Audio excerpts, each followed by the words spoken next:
ब्राह्मणों का संपूर्ण इतिहास एक विस्तृत अध्ययन। ब्राह्मण हिंदू धर्म में एक महत्वपूर्ण वर्ण है जिसकी उत्पत्ति और विकास का इतिहास बेहद समृद्ध और जटिल है।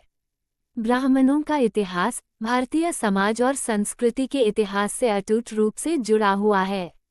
ब्राह्मणों की उत्पत्ति। वैदिक काल ऋग्वेद के पुरुष सूक्त में ब्राह्मणों की उत्पत्ति विराट या ब्रह्म के मुख से कही गई है। ऐसा माना जाता है कि ब्राह्मणों को ज्ञान और वाणी का प्रतिनिधित्व करने के लिए चुना गया था। वर्ण व्यवस्था। ब्राह्मण, क्षत्रिय, वैश्य और शूद्र ये 4 वर्ण थे जिनमें भारतीय समाज को विभाजित किया गया था। ब्राह्मणों को सबसे ऊंचा स्थान दिया गया था क्योंकि उन्हें वेदों का ज्ञान और धार्मिक अनुष्ठानों का संचालन करने का अधिकार प्राप्त था। ब्राह्मणों की भूमिका। धार्मिक नेतृत्व। ब्राह्मणों ने सदैव हिंदू धर्म में धार्मिक नेतृत्व प्रदान किया है।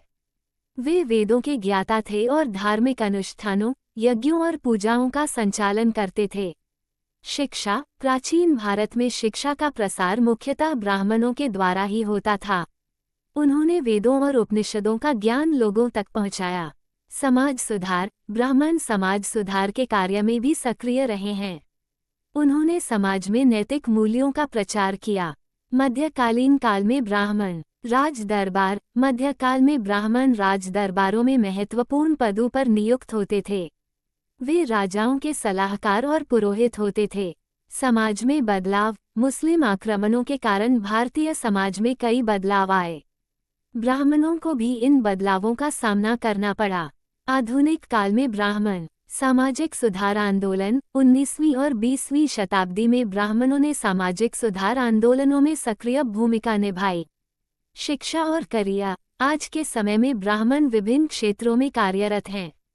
वे शिक्षा, विज्ञान, राजनीति और साहित्य जैसे क्षेत्रों में महत्वपूर्ण योगदान दे रहे हैं।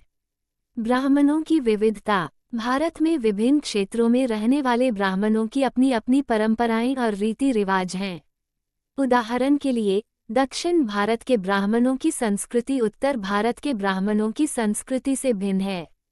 रमेश शर्मा, भीमाथल, धोरीमन्ना, बाड़मेर, राजस्थान।